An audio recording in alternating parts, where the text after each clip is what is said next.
Hello there, I'm back with another Photoshop and After Effects tutorial. But this time, I upped the stakes a little bit. I know it's a very simple illustration and simple animation, but I still wanted to show you how this whole process can be done in just 2 hours of your time. And this is another one of the setting-specific items for my upcoming D&D and Pathfinder supplement, the Nowhere Emporium.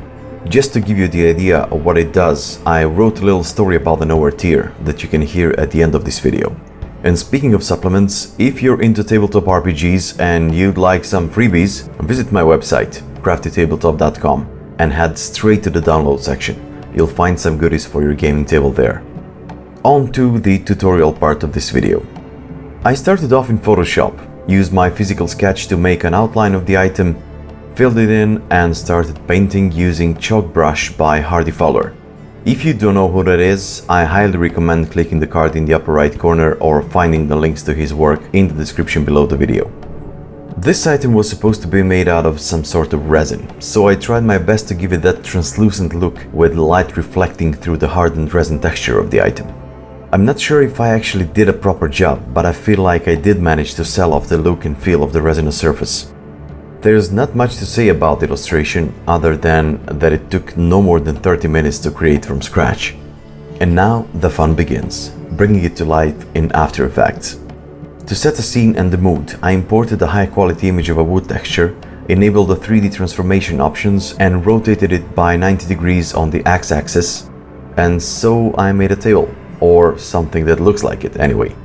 I downloaded this one from freeimages.com, a site I rarely use, but I must have needed it for something in the past.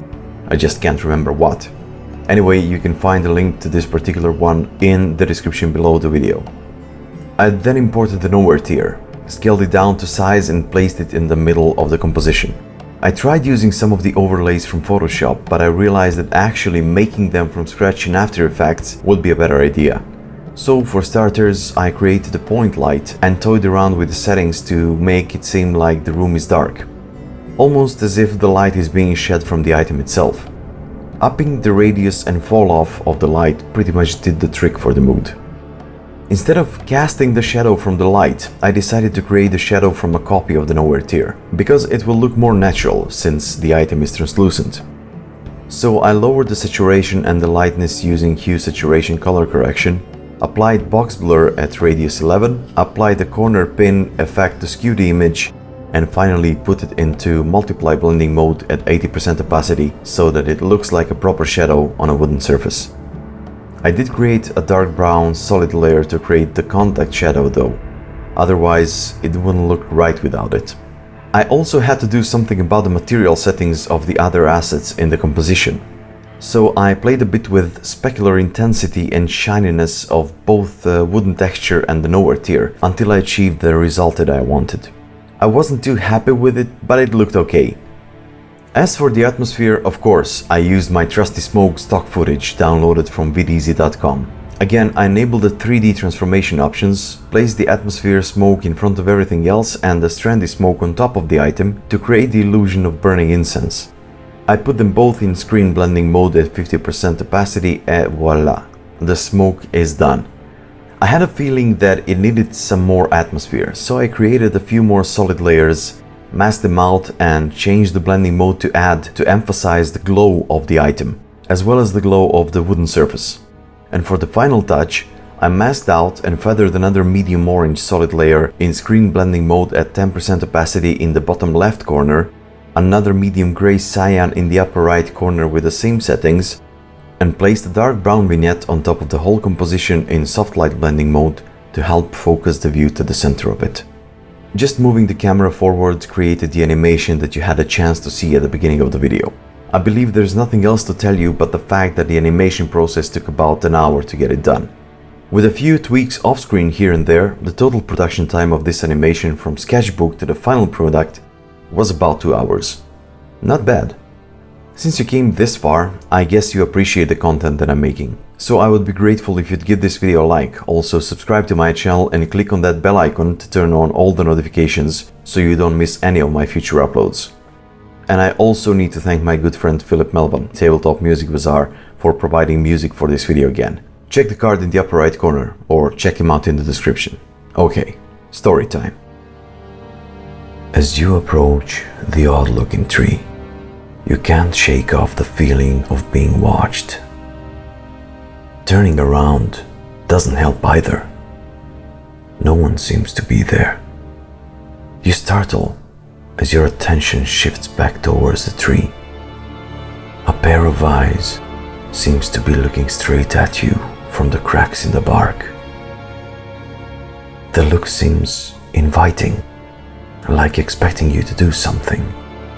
Slowly, taking a step back, you realize that as you move away, more and more eyes open. Only then you notice the outlines of faces all over the tree trunk, each of them having a different expression.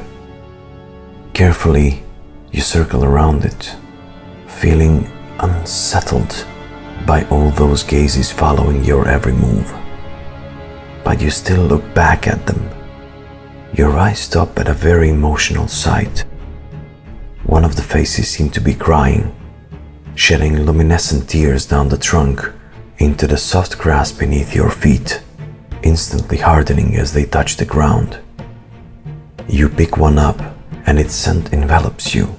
At first, it feels so soothing, but it grows into something else, something darker. Like a bad memory you tried so hard to suppress, clawing its way back to the surface.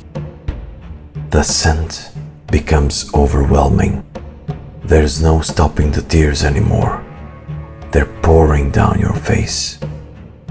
The only voice you can utter is a longing, choked up cry of despair. At this point, it appears like you're forever stuck in this loop of self-pity, and it keeps going on and on and on. You close your eyes and succumb to it. Let it haunt you in your dreams. Time goes by. No one can tell how much. You open your eyes and suddenly everything seems more vivid. And that dreadful sensation, it's gone. Not just gone, but it seems like it never existed. And you feel so serene.